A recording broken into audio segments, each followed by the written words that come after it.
21 जुलाई 2008 को तो times of India का एक आर्टिकल आया था जिसमें ये बताया गया था कि beggar in India is a millionaire in Bangladesh. And इस पूरे आर्टिकल में ये बताया गया था कि जाकिर नाम का एक शख्स जो बांग्लादेश का एक इलीगल इमिग्रेंट था, वो 1986 में बेनापुरा इंडो बांग्लादेश बॉर्डर से इलीगल तरीके से बिना हाथों के इंडिया में काम करने के लिए आया था। लेकिन कुछ टाइम के बाद उसे रियलाइज़ हुआ कि भीख मांगने के अलावा उसके पास और कोई ऑप्शन नहीं है, तो उसने मुंबई के गेटवे ऑफ इंडिया के सामने भीख मांगना शुरू किया। एंड उसने इसे काफ़ी सालों तक कंटिन्यू रखा। एंड भीख मांग के जो वो पैसे कमाता था उसने ना केवल उसके फैमिली को बचाया बल्कि उसे भी सेव किया। लेकिन इंडियन इंटेलिजेंस के ऑफिसर्स ने जब उसे पकड़ा तो उन्होंने ये दावा किया कि जाकिर के लगातार बांग्लादेश दौरे के बारे में जानने के बाद ये कहा जा सकता है कि जाकिर की वेल्थ बांग्लादेश पे करीब 75 लाख रुपीज़ हो सकती है। बट यहाँ पे एक इंपॉर्टेंट क्वेश्चन ये है कि क्या सभी भीख मांगने वाले लोग झूठी बोलते हैं? क्या सभी भीख मांगने वाले लोगों को ऑर्गेनाइज माफिया ही हैंडल करती है या कुछ लोगों की मजबूरी भी होती है? सो आज की इस वीडियो में हम देखेंगे कि इंडिया में लोगों के भीख मांगने के क्या कारण है एंड भीख मांगना जो लोग पहले मजबूरी में करते थे वो किस तरीके से एक रैकेट के रूप में बदल गया जिसको गैंग लीडर्स हैंडल करते हैं, जानेंगे इस वीडियो में।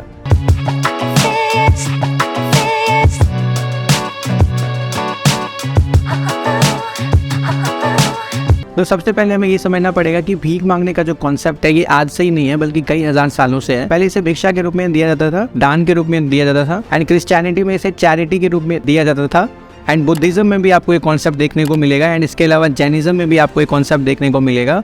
लेकिन आज की डेट में ये कॉन्सेप्ट बिल्कुल ही बदल गया है एंड आगे भी जो हम रीजंस देखेंगे कि इंडिया में लोगों के भीख मांगने के क्या कारण है वो इससे बिल्कुल डिफरेंट होगा। ये सिर्फ आपको समझाने के लिए बताया गया है कि भीख मांगने का जो कॉन्सेप्ट है ये आज से नहीं है बल्कि कई हजार सालों से है। सो अब बात करते हैं कि आज की डेट में इंडिया में लोगों के भीख मांगने के क्या कारण है। सो सबसे पहला रीज़न है इकोनॉमिक फैक्टर। ज़्यादातर लोगों के भीख मांगने का सबसे बड़ा रीज़न होता है उनकी आर्थिक स्थिति का खराब होना एंड भीख मांगने के लिए मजबूर करने वाला जो सबसे बड़ा फैक्टर होता है वो होता है गरीबी। एंड लोग भीख मांगने का सहारा तब लेते हैं जब वो अपने और अपने फैमिली के डेली खर्चों को भी मैनेज नहीं कर पाते।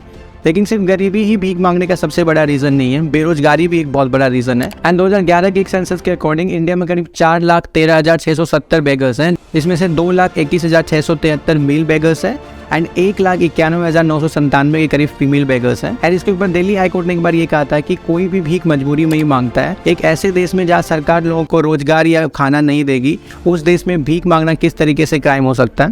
एंड अगर हम दिल्ली जैसे शहरों की बात करें तो 2021 के एक रिपोर्ट के according department of social welfare ने इंस्टीट्यूट फॉर ह्यूमन डेवलपमेंट के साथ कोलैबोरेशन करके एक ऑन ग्राउंड सर्वे किया था PEAB एक्ट के ऊपर, मतलब person engage in the act of begging के ऊपर, जिसमें ये देखा गया था कि दिल्ली में करीब 20,719 बेगर्स हैं, या आप ये कह ले इस एक्ट में इतने लोग पाए गए, जिसमें से 4,871 मतलब 24% बच्चों की एज ग्रुप 18 साल से कम थी। एंड इसके अलावा इस सर्वे में ये भी बताया गया था कि दिल्ली के करीब 67% बेगर्स दूसरे स्टेट से माइग्रेट होकर आए थे। एंड इसके अलावा बहुत सारे लोग ऐसे हैं जो पहले भीख नहीं मांगते थे लेकिन क्योंकि पैंडेमिक में उनकी जॉब चली गई जिस वजह से उनको मजबूरी में भीख मांगना शुरू करना पड़ा। एंड एक रिपोर्ट के अकॉर्डिंग 3,273 बेगर्स में से करीब 50 to 60% बेगर्स ऐसे थे जिन्होंने पैंडेमिक में भीख मांगना शुरू किया था। एंड इसके अलावा दिल्ली में एक आदमी के पास MBA डिग्री थी एंड लॉकडाउन से पहले वो काम करते थे एंड लॉकडाउन के आने के बाद उनकी जॉब चली गई जिस वजह से उनको फाइनेंशियल क्राइसिस का सामना करना पड़ा एंड उन्होंने सुसाइड करने की भी कोशिश करी लेकिन उनके नेबर्स ने उन्हें बचा लिया एंड एक हॉस्पिटल में एडमिट कर दिया।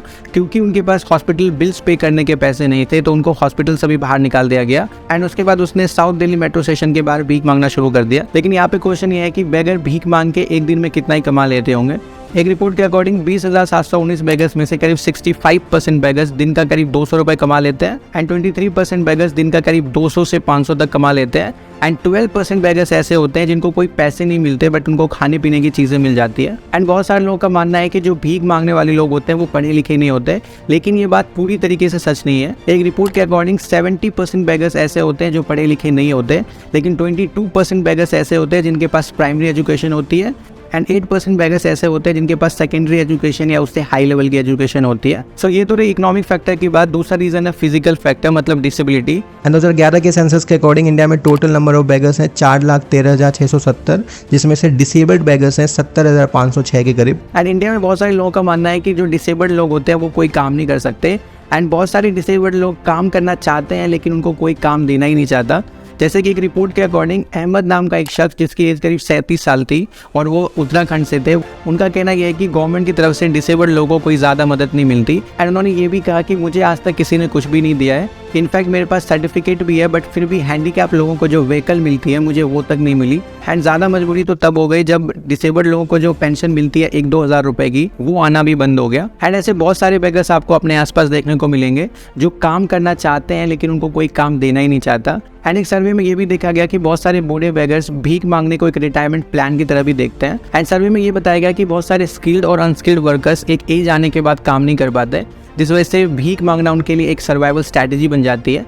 ऐसे लोगों को ना कोई पेंशन मिलती है ना कोई फैमिली सपोर्ट मिलता है, जिस वजह से एंड में उनको भीख मांगने का सहारा ही लेना पड़ता है। जैसे हुसैन नाम का एक शख्स जिसकी एज करीब 80 साल थी, क्योंकि उनके घर में प्रॉब्लम्स थी तो वो बचपन में ही अपने घर से भाग गए एंड उन्होंने खुद को ऑटो इंजीनियरिंग में ट्रेंड किया एंड बहुत सारी सिटीज़ में काम किया, लेकिन उन्होंने अपने फैमिली के साथ सारे कॉन्टैक्ट्स खो दिए, जिसके बाद वो निजामुद्दीन दिल्ली में बिना घर के रहने लग गए। उनका कहना यह है कि मैंने ऑटो इंजीनियरिंग की बहुत सारी कंपनीज में काम किया है, लेकिन पिछले 10 साल से मेरी हालत ऐसी हो गई कि मैं कोई काम कर नहीं हूँ। मतलब मुझे सुनने में प्रॉब्लम होती है, मुझे देखने में प्रॉब्लम होती है, मुझे लोगों को पहचानने में प्रॉब्लम होती है।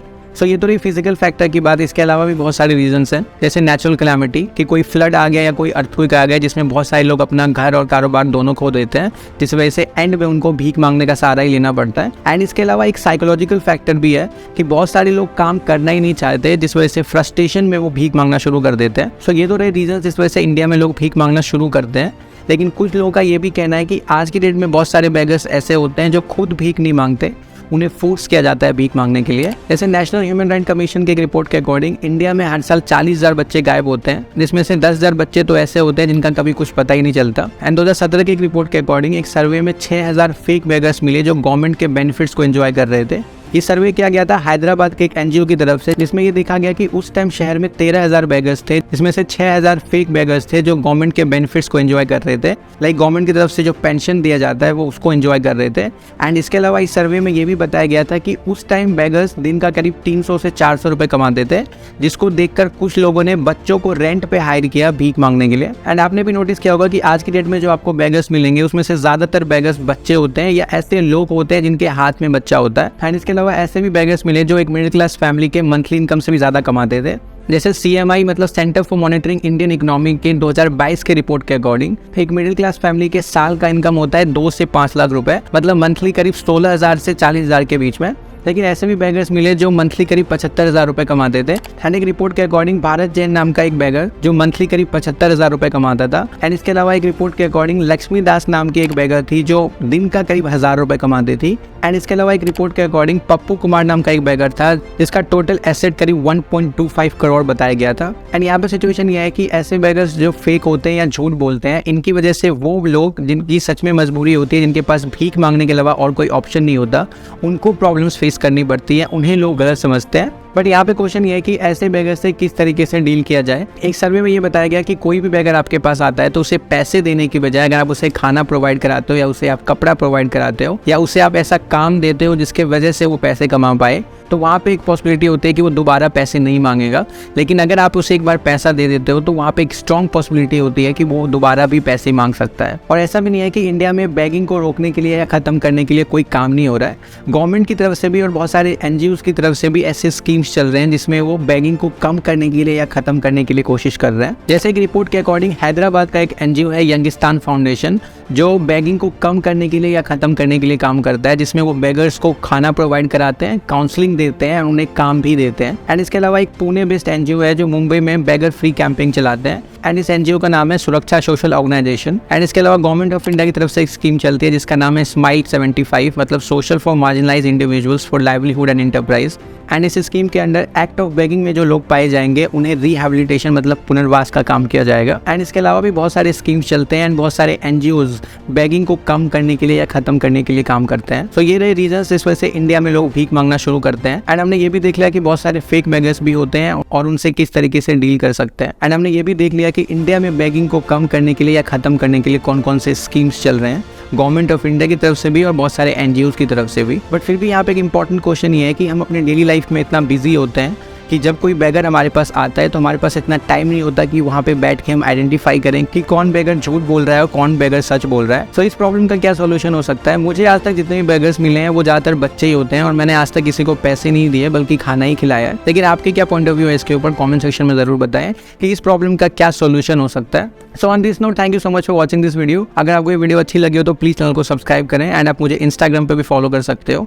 एंड इसके अलावा बेगिंग के ऊपर 2-3 आर्टिकल डिस्क्रिप्शन में है, आप उन्हें पढ़ सकते हो। एंड मिलते हैं आपसे नेक्स्ट वीडियो में। Till then